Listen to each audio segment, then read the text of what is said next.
Motion under gravity में देखिए कुछ भी ऐसा नहीं है कि कोई चीज हम बिल्कुल अलग से कुछ नया कर रहे हो। हमको इसमें ये देखना है कि जब हम इक्वेशंस ऑफ मोशन की बात करते हैं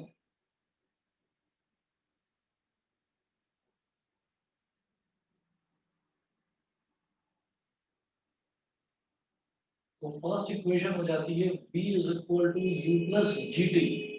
क्योंकि जब हम ग्रेविटेशनल मोशन की बात करते हैं मतलब मोशन अंडर ग्रेविटी की बात करते हैं तो जो एक्सेलरेशन है acceleration gets replaced by small g यानी कि acceleration due to gravity.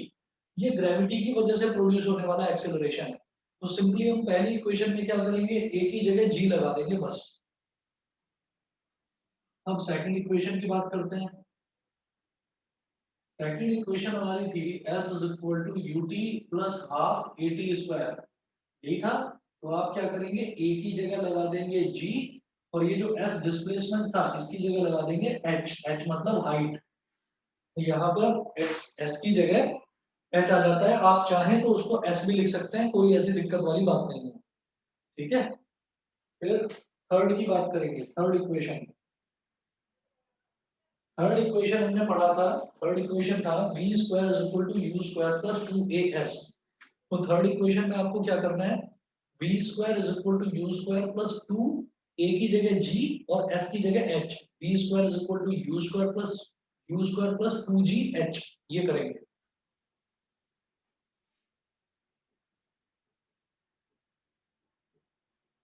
v square is equal to u square plus 2g h ये हो गया। ठीक है।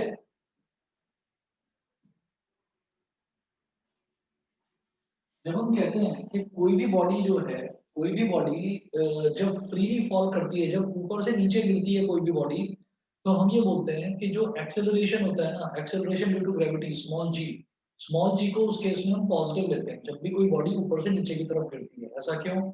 हमारी बॉडी जो है वो भी ऊपर से नीचे की तरफ गिर रही है और जो ग्रेविटी है वो भी ऊपर से नीचे की तरफ ही एक्ट करता है चीजों को ऊपर से नीचे की तरफ खींचती है ग्रेविटी। इसी तरह से अगर हम कोई बॉल लेते हैं या कोई स्टोन लेते हैं और उसको उठाकर नीचे से ऊपर फेंक देते हैं नीचे से ऊपर फेंक देते हैं तो इसका मतलब क्या है कि जो ग्रेविटी है gravity is not going to change. Gravity तो हमेशा ऊपर से नीचे की तरफ ही एक्ट करेगी। लेकिन आपने सॉरी लेकिन आपने क्या करा आपने फोर्स लगाकर ताकत लगाकर आपने जो स्टोन है आपने स्टोन को नीचे से ऊपर की तरफ फेंक दिया। तो अब जो स्टोन है या कोई बॉडी है या कोई बॉल है उसका मोशन तो नीचे से ऊपर की तरफ हो रहा है लेकिन ग्रेविटी ऊपर से नीचे की तरफ एक्ट कर रही है। तो जब भी कोई बॉडी नीचे से ऊपर की तरफ फेंकी जाती है यानी कि अपवर्ड मोशन के केस में आप जी को नेगेटिव लेते हैं। तो और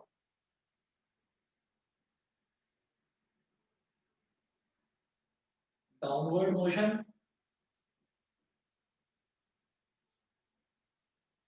जी इज पॉजिटिव। पॉजिटिव लेते हैं। जी की वैल्यू होती है fix 9.8 metre per second square. और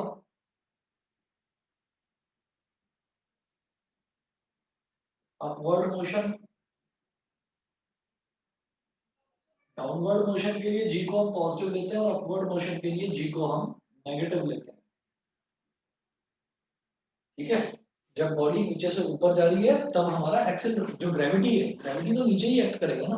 तो इस वजह से हम ये कहेंगे कि बॉडी तो ऊपर जा रही है और ग्रेविटी नीचे की तरफ एक्ट कर रहा है तो उस केस में हम जी को नेगेटिव लेते हैं। फिर इसके कुछ क्वेश्चंस देखेंगे। क्वेश्चंस जो हैं उनमें एक ना टेक्निक जो है वो नहीं लगेगी। उस टेक्निक को आपको बस ध्यान रखना है और वो आप आराम से समझ जाएंगे। जैसे चलिए पहले क्वेश्चन लिखता हूँ फिर समझ में आएगा।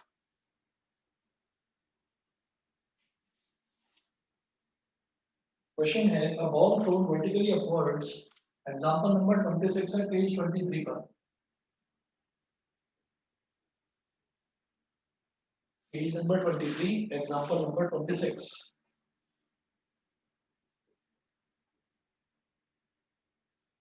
A ball thrown vertically upwards with a speed of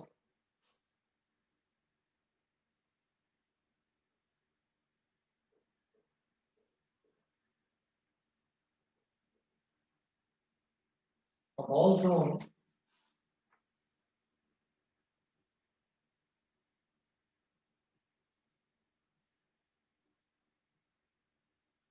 vertically upwards with a speed of vertically upwards with a speed of 19.6 meter per second.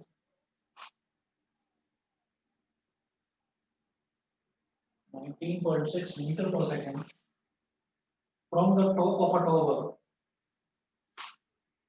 from the top of a tower, returns to the earth in 6 seconds.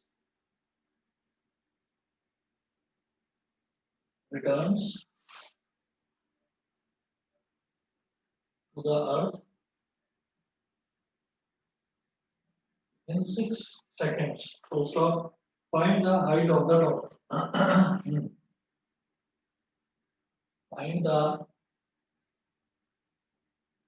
height of the tower.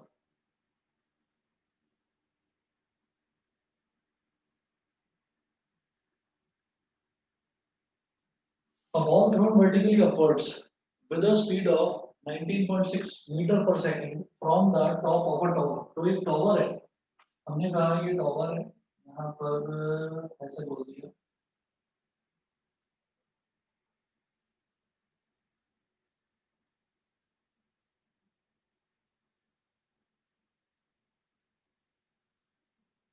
ये tower हो गया.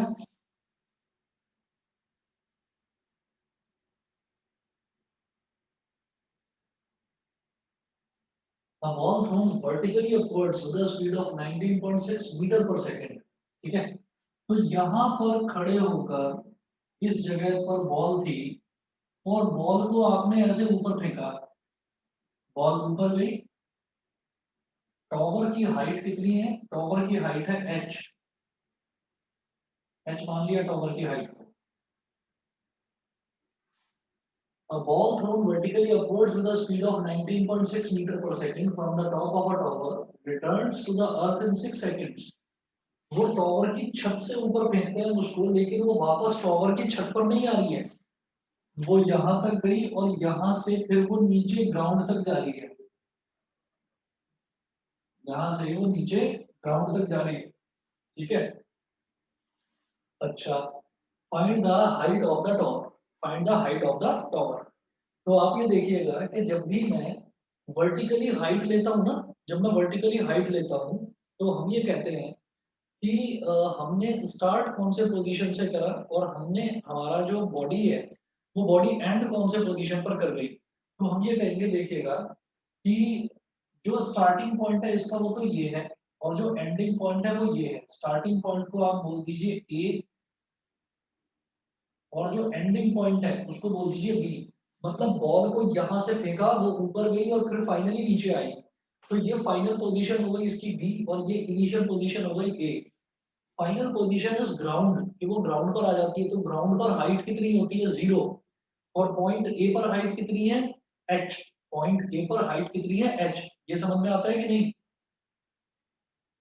अगर ball यहाँ से फेंकी जाती है और यहाँ आकर गिरती है ग्राउंड पर, तो ग्राउंड पर हाइट कितनी होती है किसी भी चीज की? ग्राउंड पर ही अगर वो पड़ी हुई है बॉल तो उसकी हाइट कितनी हो जाएगी? 0. ये समझ गए? अरे हाँ या ना, कुछ तो बोलो. Yes sir. Yes sir. ठीक है, तो हम ये कहेंगे कि डिस्प्लेसमेंट क्या होता है? डिस्प्लेसमेंट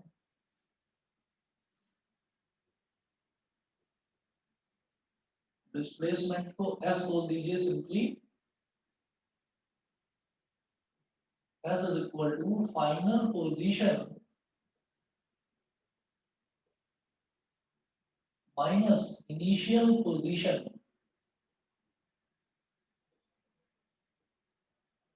तो फाइनली बॉडी, जो बॉल जो है वो ग्राउंड पर गिरी तो उसकी फाइनल पोजीशन क्या है? 0. क्योंकि ग्राउंड पर हाइट कितनी होती है? होती ही नहीं कुछ, 0 होती है. और इनिशियली बॉडी को थ्रो कहां से करा गया था? यहां से थ्रो करा गया था, तो हाइट कितनी थी? h थी. 0 माइनस एच, तो एस कितना हो गया माइनस एच। ये समझ गए सभी बच्चे? Yes, Yes, sir. sir. ठीक है ना। मैं आपको एक टेक्निक बता रहा हूँ नई, जो अब 11th क्लास में आप वही टेक्निक फॉलो करेंगे। S is equal to minus h हो गया। फिर क्या है कि a ball thrown vertically upwards with a speed of 19.6 metre per second. तो इस स्पीड से बॉल को नीचे से ऊपर फेंका गया, तो यू कितना हो गया 19.6 मीटर पर सेकंड। मेरे हाथ से जो बॉल निकली है वो नीचे से ऊपर की तरफ, मतलब अपवर्ड मोशन है। तो अपवर्ड मोशन, मैंने जो उसको फेंका वो अपवर्ड मोशन है। मैंने माना कि वो ऐसे गई, ऐसे जाने के बाद में फिर वो वापस आई, तो अब डाउनवर्ड मोशन हो गया। That is a different thing, उसको छोड़ दो आप। ये हमें बस ये देखना है कि मैंने जिस टाइम बॉल को फेंका तब बॉल का मोशन कैसा था, अपवर्ड था या डाउनवर्ड था? अपवर्ड था। तो मेरा जो जी है वो हो जाएगा -9.8 मीटर पर सेकंड स्क्वायर। क्यों? क्योंकि अपवर्ड मोशन के केस में मैं जी को नेगेटिव लेता हूँ। ध्रुव समझ में आ गया इतना? ध्रुव इतना क्लियर है? कनिष्का, मिलन, बताइए क्लियर है? Yes, sir. Clear है. Yes, sir. Yes, sir. Yes, चलो sir. जी, ठीक है। तो एस आ गया, यू आ गया, जी आ गया। एस की तो वैल्यू खैर मेरे को निकालनी है अभी। It returns to the earth in 6 seconds, मतलब यहाँ से स्टार्ट होती है बॉल और ऊपर जाती है फिर नीचे आती है। टोटल टाइम उसको कितना लगता है 6 सेकंड। तो time is equal to 6 seconds, ये हो गया। अब पूछ रहे हैं find the height of the tower, तो एच निकालना है। मेरे पास ये सारी चीजें हैं, एस यू जी टी। कौन सी इक्वेशन यूज करूं बताएंगे? सेकंड। सेकंड भाई, एस मतलब एच ही तो है एक तरह से, डिस्प्लेसमेंट। तो from second equation of motion,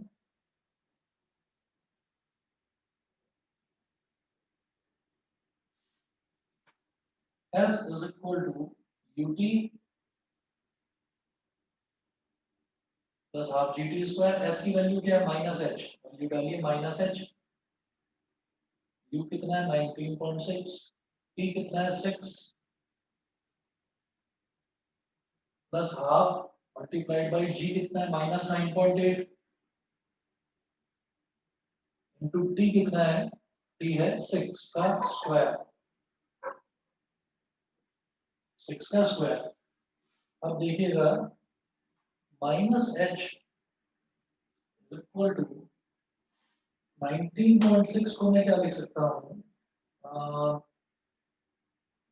9.8 into 2, ये लिखा जा सकता है मल्टीप्लाइड बाई 6। 9.8 का डबल ही होता है 19.6, मैंने ऐसे ही लिख लिया 9.8 इंटू 2। अभी बताता हूँ क्यों कर रहा हूँ ऐसा। फिर ये माइनस है, तो माइनस 1/2 मल्टीप्लाइड बाई 9.8, माइनस था तो माइनस प्लस माइनस हो गया, और 6 का स्क्वायर 36, तो 2 18 जा 36। 9.8 यहाँ पर भी है, 9.8 यहाँ पर भी है, कॉमन ले लो। 9.8 ले लिया कॉमन, 6 2 जा कितना हो गया 12, और यहाँ पर 18 की माइनस का -18। Minus h is equal to 9.8 into -6। इस माइनस से माइनस कट गया, 6 को इसमें मल्टीप्लाई कर दो। 6 8 जा 48, 4 कैरी आ गया, 6 9 जा 54 और 4 58, तो 58.8 मीटर। बताइए जी, समझ में आ गया सबको? Yes, sir. Yes, sir. सबको Yes, क्लियर sir. है? चलिए, इसके बाद नेक्स्ट देखते हैं एग्जांपल नंबर 27।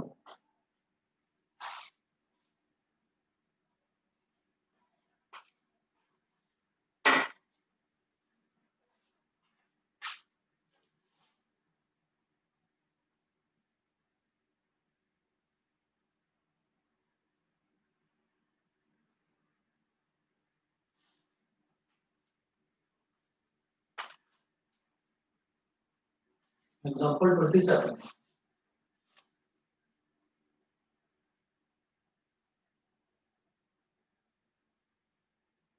27 में देखिए क्या है, a ball thrown vertically upwards with a velocity of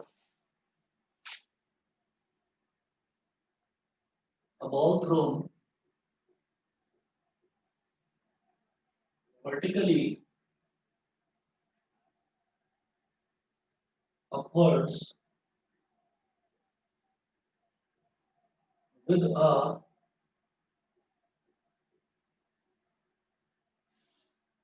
velocity of 20 meter per second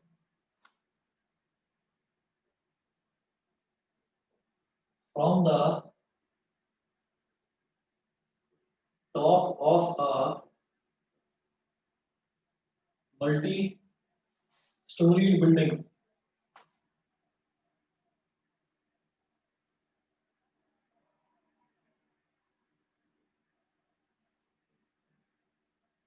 Full stop. The height of the point from where the ball is thrown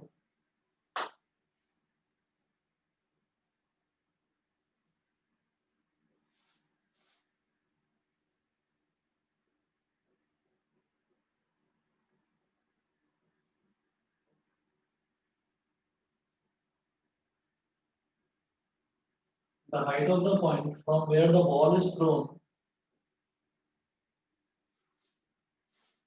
is 25 meter from the ground. Is 25 meters from the ground.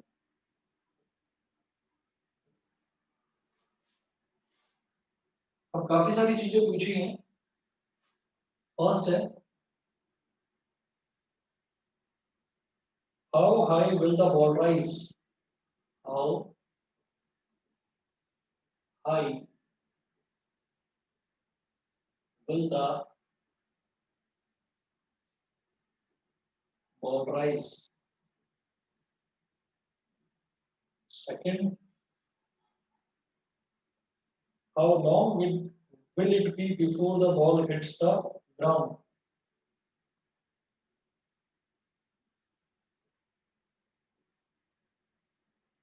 How long will it be before the ball hits the ground?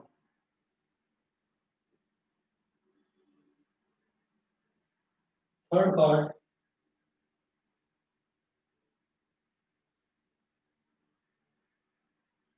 trace the trajectory of this ball. Trace the trajectory of this ball.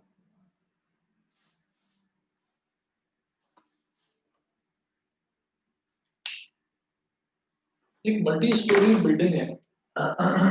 यहाँ पर कर रहा हूँ मैं इसको.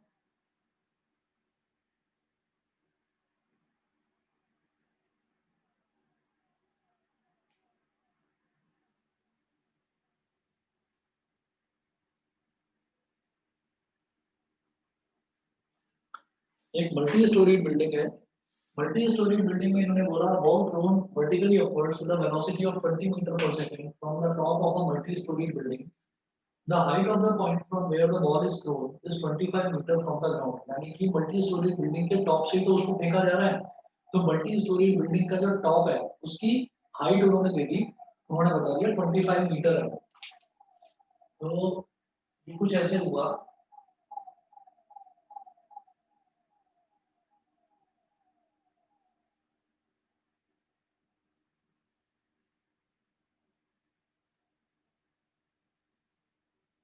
ये building है और बिल्डिंग की जो हाइट है वो गिवन है हमको 25 मीटर.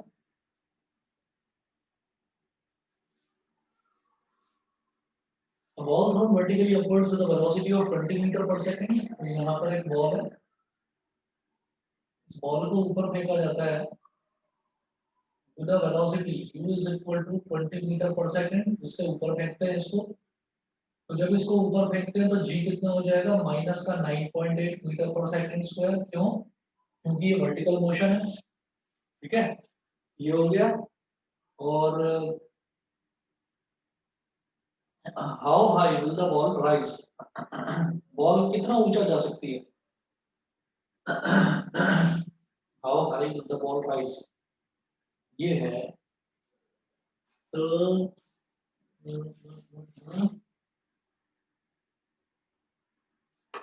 देखिए ऐसा होता है कि जब हम किसी भी बॉल को नीचे से ऊपर फेंकते हैं, अगर हम जैसे खेलते भी हैं तो खेलते टाइम भी हम किसी बॉल को लेते हैं और नीचे से ऊपर फेंकते हैं, तो ऊपर एक पॉइंट पर जाकर बॉल एक इंस्टेंट के लिए रुकती है और फिर वापस नीचे आती है। तो इसका मतलब टॉप मोस्ट पॉइंट पर जहां तक वो उसकी मैक्सिमम हाइट तक वो पहुंचेगी बॉल, वहां जाकर उसकी वेलोसिटी जीरो हो जाएगी। तो हम ये कहेंगे कि ऊपर जब ये बॉल जा रही है ऐसे ऐसे, तो इस पॉइंट पर आकर उसकी जो फाइनल वेलोसिटी है वो जीरो हो जाएगी। तो मेरे पास तीन चीजें आ गई हैं, वी है, यू है और जी है। वी, यू और जी, तो मैं ये बता सकता हूँ कि बॉल कितनी ऊंचाई तक गई होगी। ठीक है, तो ठीक है। हाँ, from second equation of motion,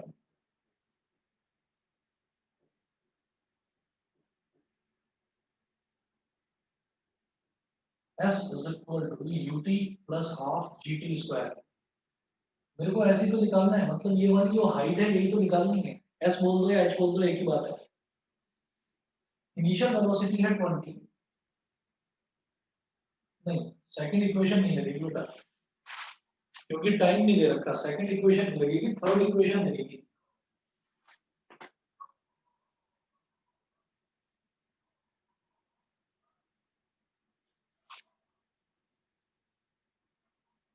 from third equation of motion,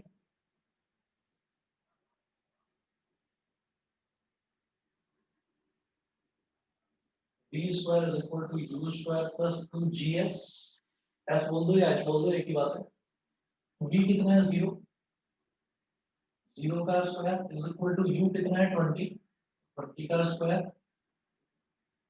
plus 2 into जी है माइनस का 9.8 इंटू एस, ये हो गया।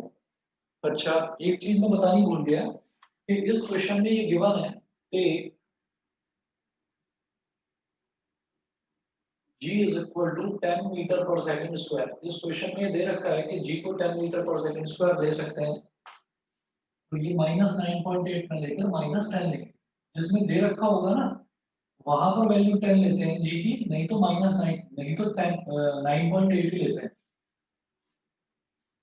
जीरो इज इक्वल टू 20 का स्क्वायर क्या हो गया, 400, और 2 इंटू माइनस 10 कितना हो गया, माइनस 20 एस। माइनस 20 एस को इधर ले आओ, 20 s is equal to 400, zero से जीरो करके 2 20 जा 40, s is equal to 20 metre. इतना समझ में आ गया, बताइए। How high the ball will rise, ये फर्स्ट पार्ट समझ में आ गया। Yes, sir. Yes, ठीक है sir. जी, तो ये तो फर्स्ट पार्ट था। उसके बाद में बात करता हूँ सेकंड की, how long will it be before the ball hits the ground. मतलब यहाँ से बॉल को फेंका जाता है और फाइनली बॉल नीचे आकर गिरती है, तो उसमें कितना टाइम लगता है, हाउ लॉन्ग, कितना टाइम। हाउ लॉन्ग का मतलब लेंथ नहीं पूछ रहे हैं, हाउ लॉन्ग का मतलब ये है कि वो टाइम पूछ रहे हैं कि कितना टाइम लगेगा।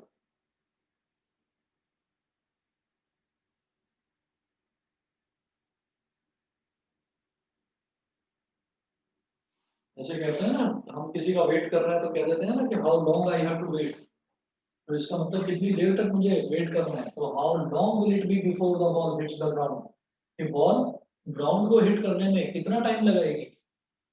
तो सेकंड पार्ट देखिएगा, सेकंड पार्ट में फिर वही बनता है कि अब जो हमारा फेंका तो बॉल को यहाँ से है, लेकिन बॉल फाइनली नीचे जाकर गिर रही है, बॉल फाइनली नीचे जाकर गिरती है, तो हम ये बोलेंगे डिस्प्लेसमेंट।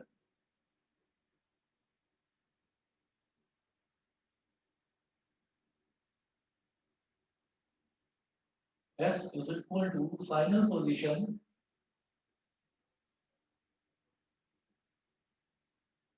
minus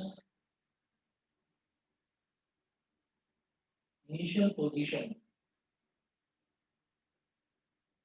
बॉल को फेंका जाता है बिल्डिंग के टॉप से और बॉल ऊपर जाकर और फिर नीचे आ जाती है, यानी कि फाइनली बॉल ग्राउंड पर गिरती है। तो ग्राउंड पर हाइट कितनी होती है? 0। और जहां से बॉल को फेंका गया वहां हाइट कितनी थी? 25 मीटर। 0 माइनस 25, तो डिस्प्लेसमेंट हो गया हमारा -25 मीटर। तो ये चीज होगी। उसके बाद हम ये कहेंगे कि बॉल नीचे से ऊपर फेंकी जाती है, तो कितनी वेलोसिटी से फेंकी जाती है? एस तो ये आ गया, यू कितना आ गया? 20 मीटर पर सेकेंड। बॉल को नीचे से ऊपर फेंक रहा हूँ, वो आगे जाके और ऊपर चली जाए या नीचे चली जाए वो मेरे को कोई मतलब नहीं। मैंने बॉल को नीचे से ऊपर फेंका है, तो मैं तो उसके जी को -10 ही लेने वाला हूँ। G is equal to -10 metre per second square. ऐसा है, मेरे पास u है, g है, टाइम निकालना है, मिल जाएगा। फ्रॉम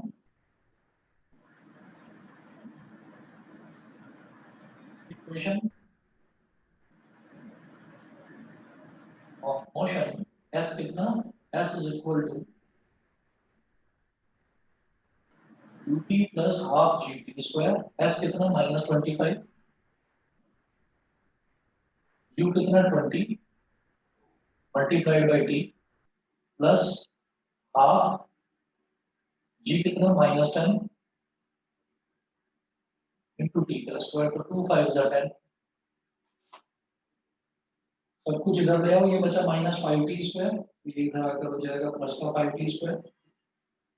20t इधर आकर हो जाएगा -20t और -25 इज इक्वल टू 0। 5 ले लो common, t square -4t -5 is equal to 0। ये 5 इधर जाकर 0 हो जाएगा। इसका मिड टर्म स्प्लिटिंग करिए, तो t स्क्वायर -5t plus 1t -5 is equal to 0। t स्क्वायर -5t में से t कॉमन ले लिया तो ये हो जाएगा t -5 प्लस यहाँ से 1 कॉमन ले लिया, ये हो गया 1 into t -5 is equal to 0। अब क्या करेंगे?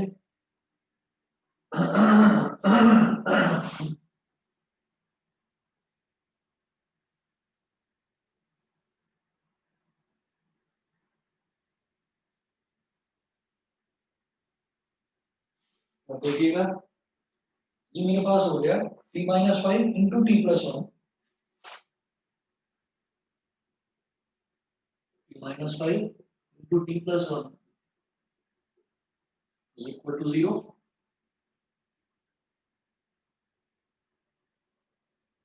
t -5 इज इक्वल टू 0 और t plus 1 is equal to 0। तो यहाँ से क्या हो गया? t की वैल्यू आ गई 5, यहाँ से क्या हो गया? t की वैल्यू आ गई -1। -1 तो पॉसिबल ही नहीं है क्योंकि टाइम नेगेटिव हो ही नहीं सकता। तो टाइम आ गया 5 सेकंड्स। ये करेक्ट आंसर है। बताइए जी, समझ गए सभी बच्चे? सभी को समझ में आ गया? yes sir. थर्ड पार्ट में देखिएगा, थर्ड पार्ट में ये पूछ रहे हैं trace the trajectory of this ball. इस बॉल की ट्रेजेक्टरी बतानी है। ट्रेजेक्टरी का मतलब होता है कि इस बॉल का पाथ बताना है मेरे को। तो सीधी बात है कि बॉल नीचे से ऊपर जाती है, फिर ऊपर से नीचे जाती है, तो जो इसका पाथ है, path is a vertical line. तो trajectory is a vertical line. समझ गए? ठीक है जी। अभी एक काम करिए, इसमें पेज नंबर 23 पर और 24 पर ये 1 2 3 4 5 6 छह न्यूमेरिकल्स दे रखे हैं। दो मैंने करा दिए हैं, 6 बचे हैं, तो 6 न्यूमेरिकल्स दे रखे हैं। वो फटाफट से कंप्लीट करो, इससे पहले वाले कंप्लीट करो। फिर पोजीशन टाइम ग्राफ बचा हुआ है, बस पोजीशन टाइम ग्राफ कंप्लीट होते ही फिर ये चैप्टर कंप्लीट है। ठीक है ना? तो इसको कंप्लीट करिए, बाकी नेक्स्ट देखते हैं जी, आगे करवाते हैं। ठीक है, तो आज के लिए इतना ही। नोट कर लिया सबने?